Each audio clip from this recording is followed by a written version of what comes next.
अभी कुछ तो शेष है मुझ में, अभी हारा नहीं हूं मैं। मेरे भीतर भी प्रवाह बहता है, भले ही नदी नहीं हूं मैं। संघर्ष अंत तक करना है मुझे, भले ही राहों में रोड़े हजार आए। मेरे भीतर भी प्रवाह बहता है, भले ही नदी नहीं हूं मैं। नमस्कार, मेरा नाम है सुरेंद्र और स्वागत है आपका अपने YouTube चैनल सुरेंद्र पॉडकास्ट पर। साथियों, आप सबको पता है, हमने इस पॉडकास्ट के जरिए हमारे ग्रामीण प्रवेश के जो भी हमारे साथी हैं, जिन्होंने आज संघर्ष की बदौलत अपने जीवन में अनेक प्रकार के मुकाम हासिल किए हैं, उनकी कहानी हम इस पॉडकास्ट के जरिए आप लोगों के साथ शेयर करते हैं। आज ये हमारा 6वां एपिसोड है। इससे पहले ऑलरेडी हमने 5 वीडियो अपने YouTube चैनल पर अपलोड कर दिए हैं। आप लोगों ने काफी ज्यादा स्नेह दिया, प्यार दिया, वीडियो को बहुत ज्यादा आपने देखा। बस आप सबसे एक रिक्वेस्ट है यार, प्लीज आप देखते हो अब तक की वीडियोस में 10,000 व्यूज आ चुके हैं, लेकिन सब्सक्राइबर नाम मात्र के हैं। कहने को 372 सब्सक्राइबर भी अपने पास है। तो आप सबसे गुजारिश है, कृपया करके आप सब्सक्राइब भी कर दीजिए यार। आपका ये जो सब्सक्राइबर है ना, एक इससे हमें कई प्रकार का जो मोटिवेशन है वो प्राप्त होने वाला है। तो आप सबसे रिक्वेस्ट है, सब्सक्राइब आप कर दीजिए। जो आज तक आपने वीडियो देखे हैं, इस प्रकार की वीडियो आपके सामने आगे भी आते रहे। तो आज के हमारे मेहमान हैं विजय कुमार सैनी जी, हमारे बड़े भाई साहब, जिनकी वर्तमान में पोस्टिंग है हमारे पास ही गांव है देवगांव, वहां पर। आज जानेंगे इनसे इनके सफलता की कहानी, इनकी खुद की जुबानी, कैसे इन्होंने संघर्ष के दम पर यह पद हासिल किया। नमस्कार गुरुदेव। नमस्कार, धन्यवाद सुरेंद्र जी। आज ये आप बहुत ही अच्छी शुरुआत कर रहे हो। ग्रामीण परिवेश से जो भी सफल व्यक्ति है उनका करके, जो अपने भाई है जो तैयारी कर रहे हैं, उनके लिए आप एक बहुत ही अच्छा कार्य कर रहे हो और जरूर आपको सफलता मिलेगी। बहुत बहुत धन्यवाद गुरुदेव। सबसे पहले गुरुदेव आपको परिचय बता दीजिए एक बार। सर, मैं विजय कुमार सैनी और मैं सिक्कर के एक छोटे से गांव से हूँ, रानोली। अच्छा। तो सिक्कर से क्या कि वो 20 किलोमीटर के जो जयपुर रोड पर पड़ता है सर। अच्छा। तो वैसे तो मैं एक कर्सिक परिवार से बिलोंग करते हैं। परिवार से तो माता पिता आपकी खेती करते हैं? हाँ, खेती करते हैं। तो लेकिन पहले शुरू से भी खेती कर रहे हैं, लेकिन बीच में मेरे पापा ने होटल कर रखी थी सर। अच्छा। हाँ, तो आपने मतलब होटल के अंदर भी आपने पार्टिसिपेट किया? हाँ सर, मैं 2004 से मैं वहाँ होटल पर काम करने चालू कर दिया था सर। अच्छा। और मैं सर 10वीं और 12वीं कॉलेज MSc भी की है और BEd की है, तो उस होटल पर काम करके ही मैंने एजुकेशन प्राप्त की है सर। अच्छा, पहली से 10वीं तक आपने प्राइवेट स्कूल से करी? हाँ जी बिल्कुल सर। उसके बाद 11th और 12th आपने गवर्नमेंट स्कूल से करी? हाँ सर, गवर्नमेंट 11th और 12th मैंने गवर्नमेंट स्कूल से की है। सब्जेक्ट क्या था आपके? सर मेरे साइंस मैथमेटिक्स था सर। अच्छा, लेकिन 10th में आपके परसेंटेज शायद 59 थे? हाँ सर, परसेंटेज कम थे सर, इस वजह से ना मैं एक बार प्राइवेट स्कूल में एडमिशन लेने के लिए गया था सर। अच्छा। 11वीं में एक प्राइवेट स्कूल में एडमिशन लेने के लिए गया था। वहाँ के डायरेक्टर ने सर मेरे को इससे बोला कि ये बंदा मैथ्स के लायक नहीं है। अच्छा। क्योंकि मेरे जिस बैच में वहाँ पर 11वीं में बच्चे थे सब 80% से ऊपर के थे, तो फिर मैं सबसे कम परसेंटेज का था सर। वो बात मेरे को चुभ गई। उसके बाद में मैंने गवर्नमेंट स्कूल में एडमिशन लिया और उसके बाद में निरंतर मैंने पढ़ाई की सर, और मैथमेटिक्स में ये उपलब्धि हासिल की। उसके बाद में मैंने करने के उसी गांव में मैंने मैथमेटिक्स की टॉप फैकल्टी बन के उभरा था सर। उसी गांव में जहाँ मैथमेटिक्स के लिए प्राइवेट स्कूल वाले ने मना कर दिया था, उस गांव में मैं टॉप, हमारे गांव में 20 स्कूल प्राइवेट स्कूल्स है। सब लोग बच्चे, वहाँ के स्टाफ्स के सब लोग मेरे को जानेंगे कि मैथमेटिक्स के गुरुजी है। अच्छा, इससे पहले मतलब आपकी छवि कुछ और थी? हाँ। 59% आपके 10th में थे। हाँ। स्कूल वालों ने आपको एडमिशन लेने से मना कर दिया। हाँ। आपने उनको एक कर दिखाया। बिल्कुल आपकी मेहनत की बदौलत। 11th 12th आपने गवर्नमेंट से करी, उसके बाद आपने BSc करी? BSc की सर मैंने गवर्नमेंट कॉलेज है SK कॉलेज, जो सिक्कर की सबसे बड़ी कॉलेज है सर। अच्छा।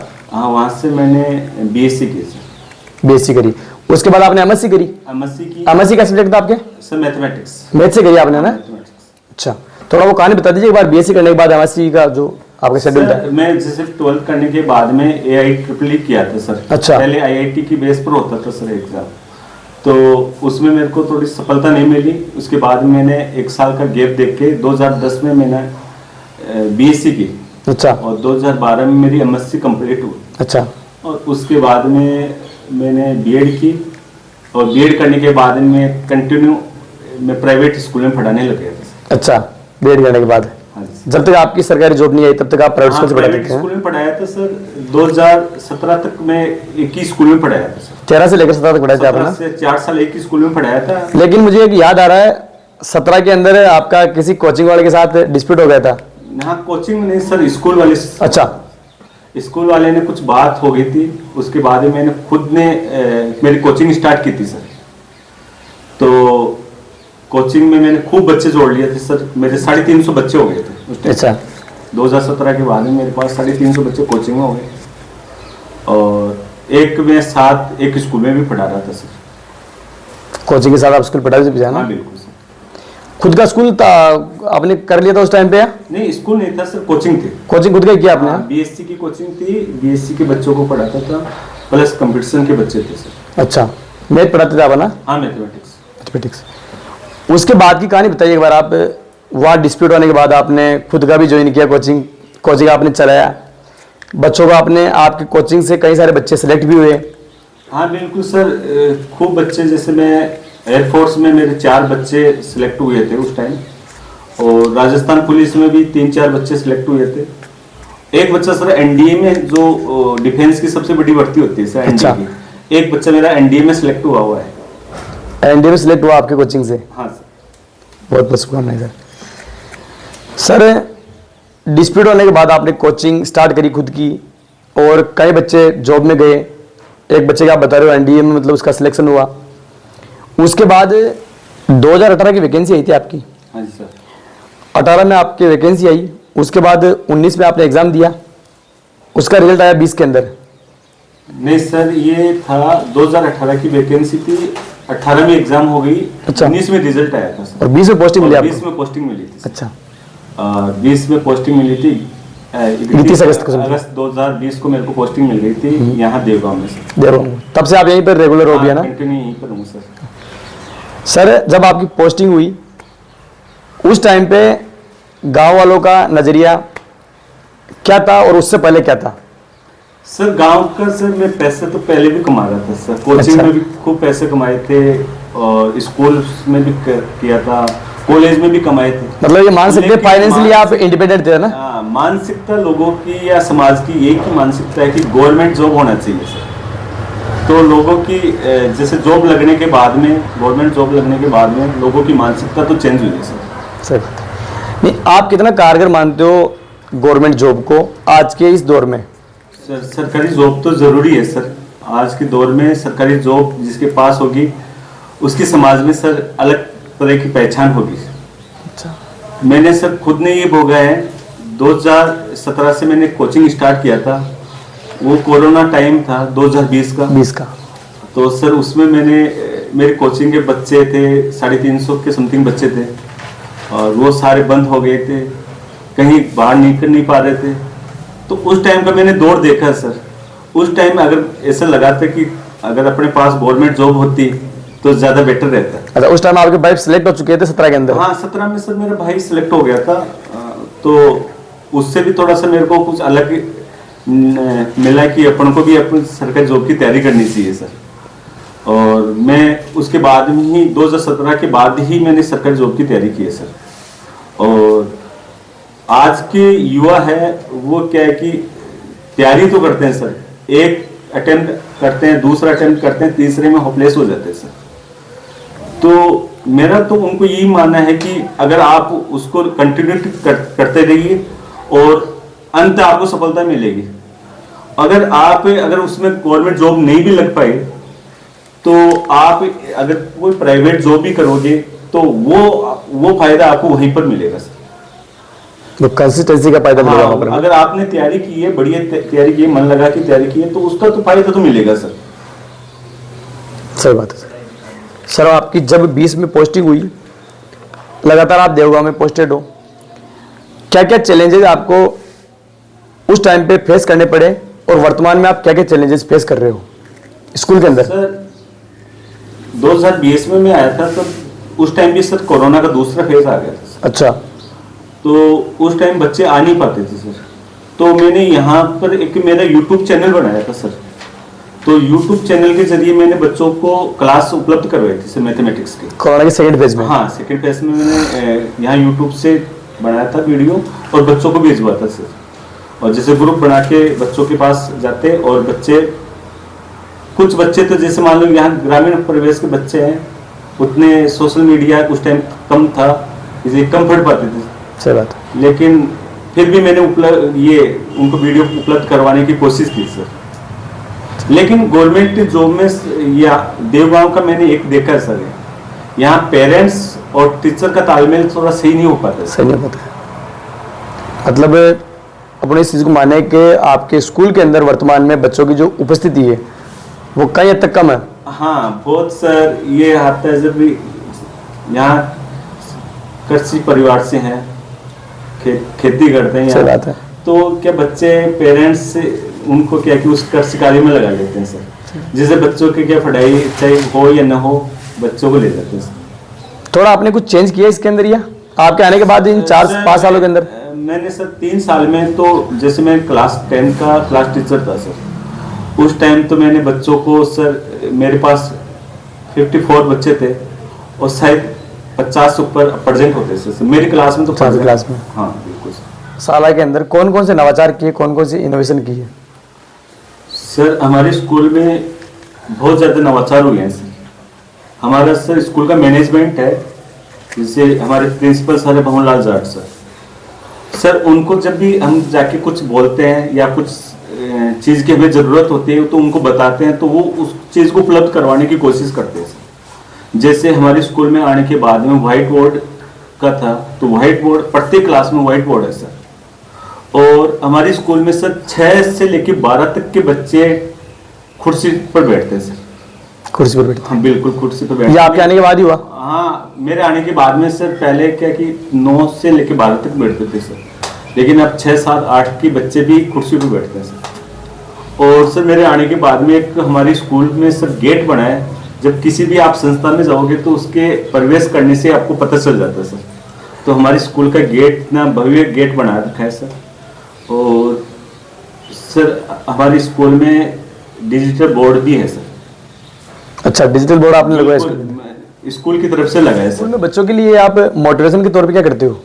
सर बच्चों के लिए मैं हमेशा बच्चों के लिए तैयार रहता हूँ सर। जब बच्चों के लिए कुछ भी छोटी से छोटी चीज़ के लिए भी स्कूल में अगर आवश्यकता हो तो मैं उपलब्ध करवाने की कोशिश करता हूँ सर। और जैसे अभी मेरे पास लाइब्रेरी का प्रभार भी है सर। अच्छा। हाँ, तो मैं बच्चों के लिए मोटिवेशन बुक्स वगैरह आती है तो मैं बच्चों को उपलब्ध करवाने की कोशिश करता सर हूँ। आपके कोचिंग की छात्रा कोमल जो स्टेट मेरिट में आई थी, 95 उसके परसेंटेज थे, उसी की बदौलत आपकी क्लास के 20 बच्चों में से 5 के 100 में से 100 आए। बिल्कुल सर। वो जो मोटिवेशन था आज के बच्चों के लिए क्या कारगर रहेगा, और आज के बच्चों को क्या मैसेज देना चाहोगे आप? सर आज के बच्चों को ये बोलूँगा कि अगर वो कोमल जो उसकी पढ़ाई का अगर शेड्यूल देखें तो सर मैं भी उससे मोटिवेट हुआ था सर। उसकी पढ़ाई का तरीका था सर, वो सुबह 2 बजे या 3 बजे उठ के पढ़ाई करती थी सर। आज के बच्चे क्या करते हैं कि शाम तक लेट तक पढ़ाई करते हैं सर, 12-1 बजे तक 11 बजे तक पढ़ाई करते हैं, सुबह 8 बजे उठते हैं। लेकिन उसका क्या इसके अपोजिट था सर, वो शाम को 9 बजे तो सो जाती थी सर और सुबह 2 या 3 बजे से सर वो स्टडी करती थी सर। और वो जब स्कूल का टाइमिंग होता है उससे पहले वो 6 घंटे पढ़ लेती सर। अच्छा। और जो सुबह का पढ़ा हुआ जो बच्चा सुबह पढ़ता है तो वो ऐसे मेमोरी में ऐसे फिट हो जाता है सर। तो मैं आज के बच्चों को यही बोलूँगा कि आप शाम की बजाय सुबह पढ़ाई कीजिए। अच्छा, लेकिन आपको तो फेस करना पड़ता होगा, गाँव देहात के बच्चे हैं, कई बच्चे बिना नहाए भी आ जाते हैं स्कूल के अंदर। बिल्कुल सर, आते हैं, सरकारी स्कूल में बच्चे आते हैं बिना नहाए आते हैं सर। तो इन्हीं बच्चों को ये बोलूँगा कि आप अगर सुबह उठ के अगर टाइम से अगर कोई बच्चा उठता है तो उसका शेड्यूल है ना, टाइम का शेड्यूल है ना, अपने आप ही सही हो जाता है सर। अच्छा। अगर कोई बच्चा लेट उठेगा तो वो अपने टाइम को मैनेज नहीं कर पाएगा सर। अच्छा। अगर सुबह आप जल्दी उठोगे तो टाइम को अपने आप मैनेज हो जाएगा। एक गुरुदेव जो प्राइवेट स्कूलों के प्रति जो धारणा है आज, भाई प्राइवेट स्कूल के अंदर पढ़ाई अच्छी होती है रादर देन गवर्नमेंट इंस्टीट्यूट के, तो उस बारे में क्या विचार है आपका? सर ये तो ग्रामीण लोगों की मानसिकता है सर, ये ऐसा कुछ है नहीं। गवर्नमेंट स्कूल में जो पढ़ाई करवाते हैं वो एक तो क्वालिफाइड आते हैं सर। सही बात। आपको भी पता है कि गवर्नमेंट ऐसे कोई टीचर बनता नहीं है। सही बात। वो कितनी कंपटीशन देख के, कितनी कंपटीशन फाइट करके फिर वो गवर्नमेंट टीचर बनता है। लेकिन क्या कारण है गुरुदेव, जो बच्चे प्राइवेट की तरफ उनका रुझान रहता है, कुछ तो लूपहोल होगा ना सरकारी स्कूल के अंदर? सर इसमें सर सरकारी स्कूल की 2-3 कमियां हैं सर, वो कमी मैं आपको बताऊंगा सर। पहली कमी तो ये है कि एक तो टीचर्स, स्कूल के टीचर्स है और पेरेंट्स के बीच में एक तो कम्युनिकेशन तालमेल नहीं बैठ पाता है। एक हम क्या कि सरकारी स्कूल में बच्चों के जैसे पेरेंट्स मीटिंग करते हैं तो पेरेंट्स आ ही नहीं पाते, कागजों में काम होता है। सही बात है। और प्राइवेट स्कूल में होता है तो वो क्या कि पेरेंट्स उपलब्ध होते हैं। लेकिन सर इसके लिए जिम्मेदार तो आपके स्कूल के मैनेजमेंट वाले भी तो रहते हैं। कितने बार आप गांव में गए, मतलब पूछने के लिए, पेरेंट्स को बताने के लिए? बिल्कुल गांव में जाते भी हैं सर, लेकिन पेरेंट्स क्या कि सरकारी स्कूल के प्रति उनका रुझान है या वो चलता रहता है, उनका ये भी लगता है कि यार सरकारी स्कूल है, ऐसे चल जाएगा काम। लेकिन मेरा जहाँ तक मानना है कि जब तक पेरेंट्स सरकारी स्कूल में नहीं आएगा तब तक बच्चा पढ़ नहीं पाएगा सर। अच्छा। क्योंकि बच्चे की हर रिपोर्ट अगर जैसे वो प्राइवेट स्कूल में लेता है, वैसे अगर सरकारी स्कूल में अगर प्रत्येक पेरेंट्स अगर बच्चे की रिपोर्ट लेने लग जाए तो सरकारी स्कूल से प्राइवेट से बहुत ज्यादा कारगर साबित होगी। लेकिन शायद इसमें एक कारण ये भी हो सकता है, सरकारी स्कूल के अंदर पैसे नहीं लगते हैं और प्राइवेट के अंदर पैसे लगते हैं, इसलिए पेरेंट्स प्राइवेट स्कूल वालों को थोड़ा वो उस प्रकार से ट्रीट करते हैं, ये भी कारण हो सकता है? नहीं सर, वो पैसे लेते हैं उतने में तो बच्चा ना बहुत ज्यादा ग्रोथ करेगा। पेरेंट्स को ये देखना चाहिए कि प्राइवेट स्कूल में पैसे इन्वेस्टमेंट करे बच्चे के प्रति। सही बात है। अगर वो उसकी एफडी बना के ढाल दे और अगर उसको गवर्नमेंट स्कूल में पढ़ाए, बस थोड़ा सा चक्कर ये है कि वो पेरेंट्स उस बच्चे पर थोड़ा ध्यान दे ले, क्योंकि प्राइवेट स्कूल में वो ध्यान देता है और गवर्नमेंट स्कूल में वो ध्यान नहीं देता है। इस वजह से बच्चा क्या है कि पिछड़ जाता है। नहीं गुरु, मेरा मानना ये भी है, प्राइवेट स्कूलों के अंदर एक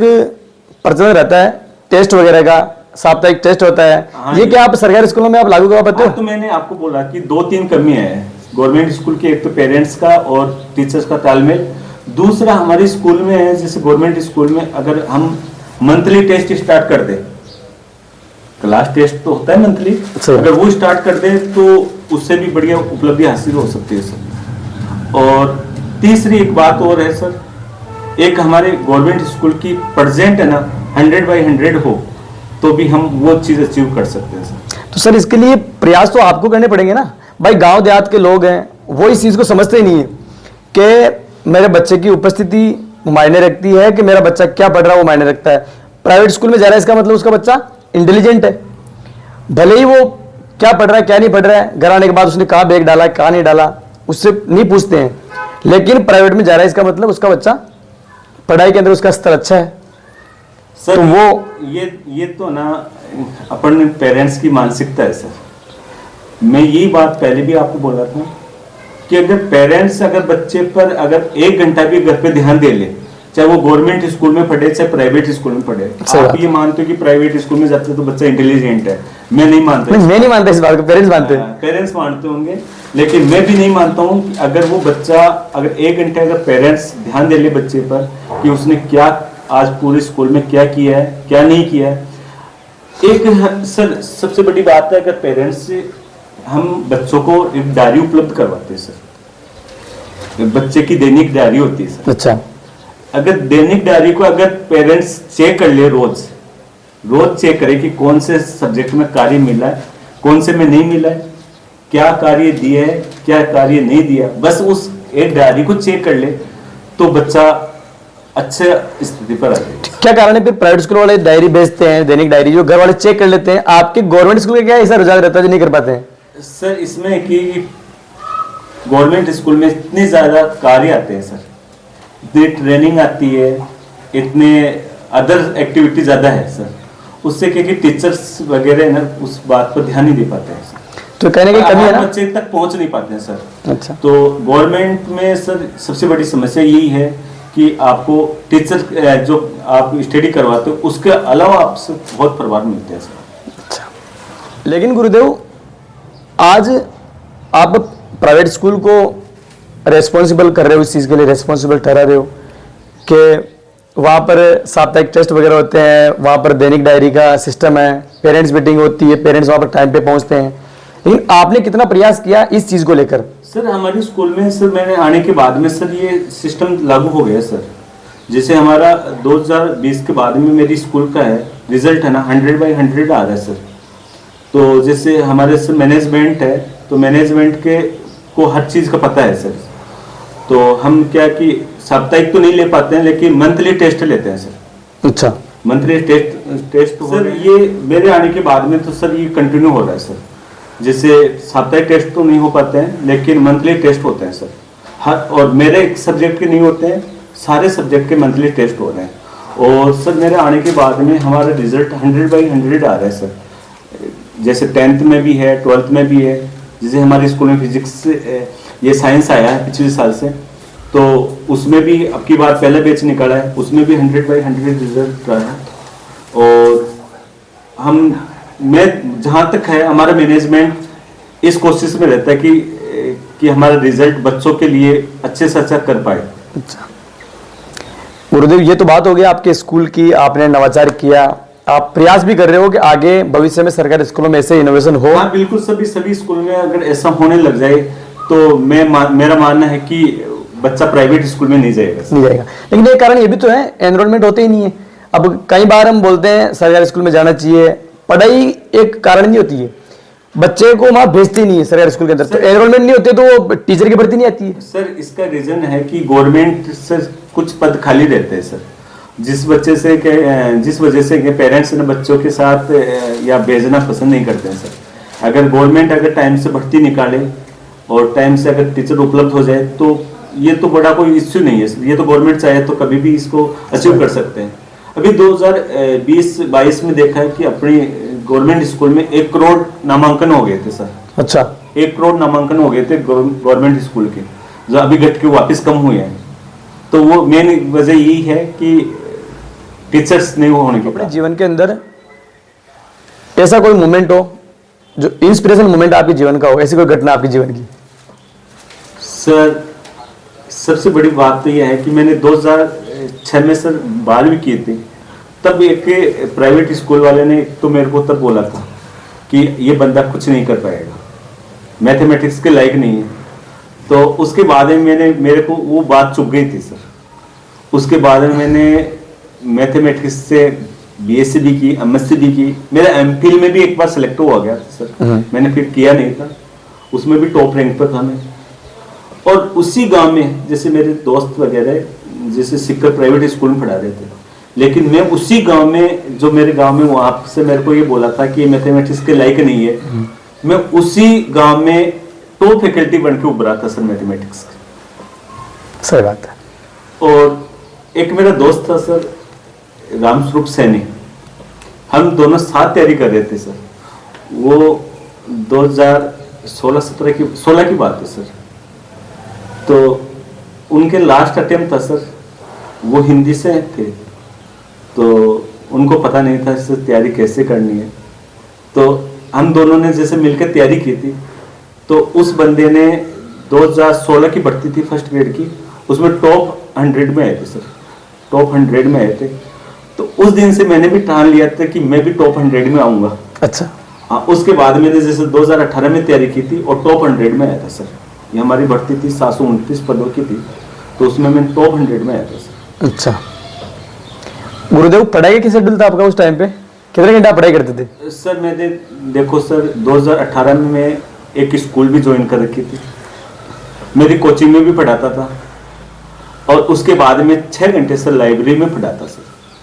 लाइब्रेरी में आके मैं पढ़ता था, किसी को पता नहीं था कि मैं क्या कर रहा हूँ क्या नहीं कर रहा हूँ।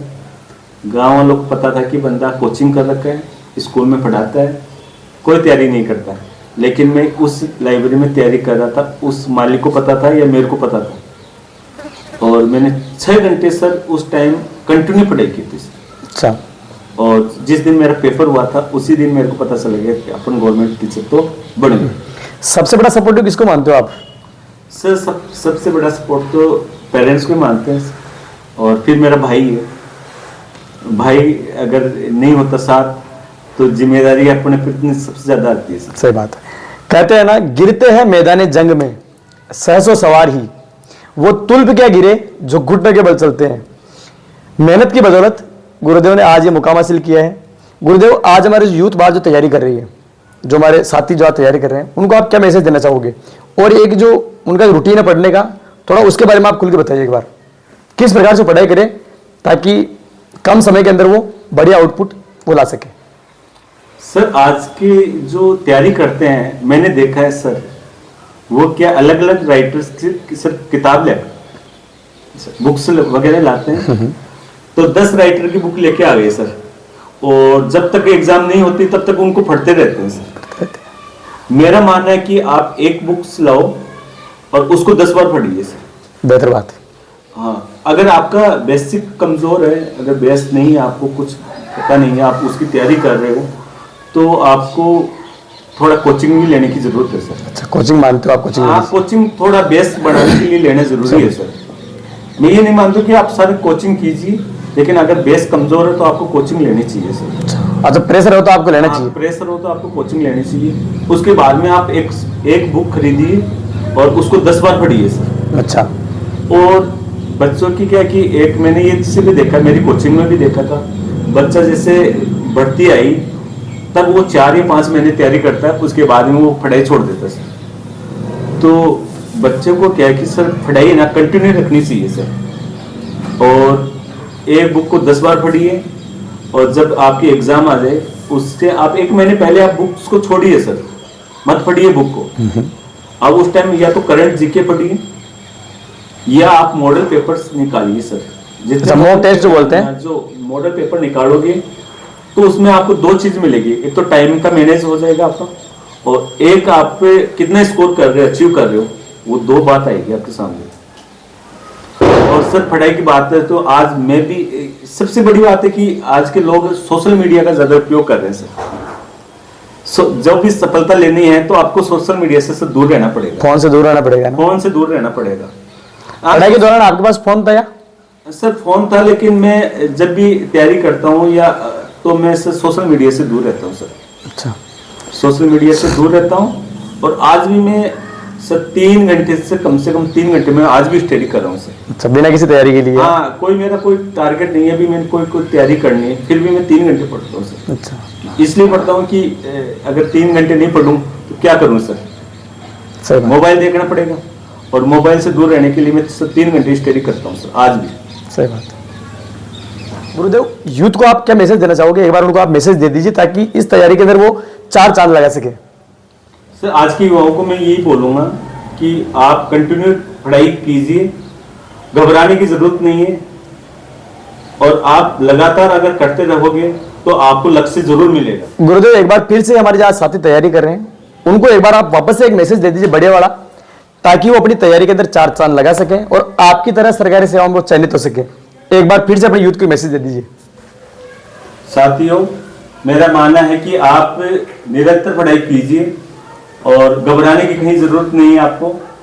आज नहीं तो कल आपको सफलता जरूर आपके कदमों में चूमेगी, और जब आपकी एग्जाम हो उससे आप 1 महीने पहले आप मॉक टेस्ट पेपर को निकालिए, जिससे आपको 2 चीजों का ध्यान पड़ेगा, एक तो आपको टाइमिंग का और दूसरा आपका स्कोर का पता चल जाएगा। तो उन पेपरों को निकालोगे तो जरूर आपको सफलता मिलेगी। साथ ही साथ पेरेंट्स को आप क्या मैसेज देना चाहोगे गुरुदेव? पेरेंट्स से भी निवेदन करूंगा कि आप अपने बच्चों पर विश्वास रखिए। अगर ये बच्चा तैयारी कर रहे हैं तो आप इसको 100% इसको टाइम दीजिए, और ये बच्चा जिस दिन सफलता हासिल करेगा तो सबसे ज्यादा गर्व आप ही लोगों को महसूस होगा। कहने का मतलब ये है, पेरेंट्स अगर ये वीडियो देख रहे हैं तो उनसे गुजारिश है, अपने बच्चों पर विश्वास रखिए।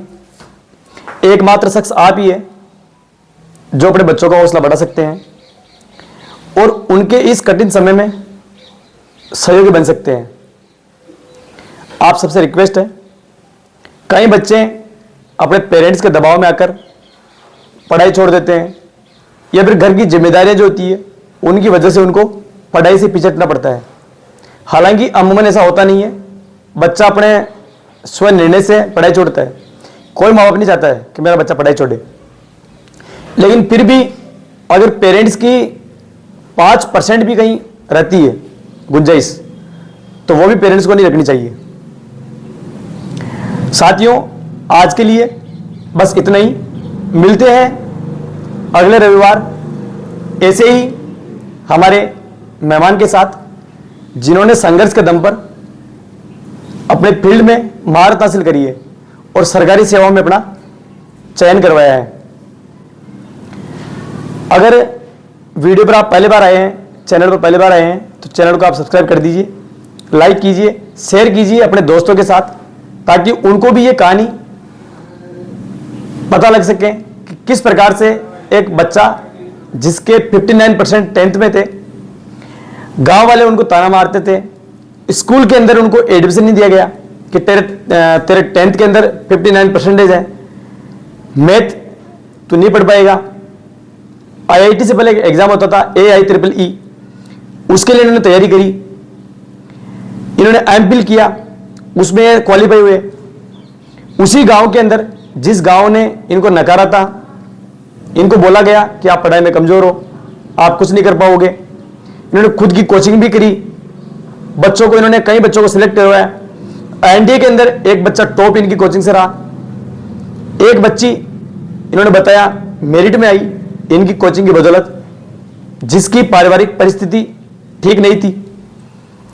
ऐसे होनहार विद्यार्थी के लिए तालियां बनती है और इनकी कहानी हर घर तक जानी चाहिए और अपने हर एक युवा तक यह कहानी जानी चाहिए, ताकि उनको अभिप्रेरणा मिल सके, मोटिवेशन मिल सके कि कैसे अपनी तैयारी के अंदर 4 चांद लगा सके और कैसे सरकारी सेवाओं में हम अपना चयन करवा सके।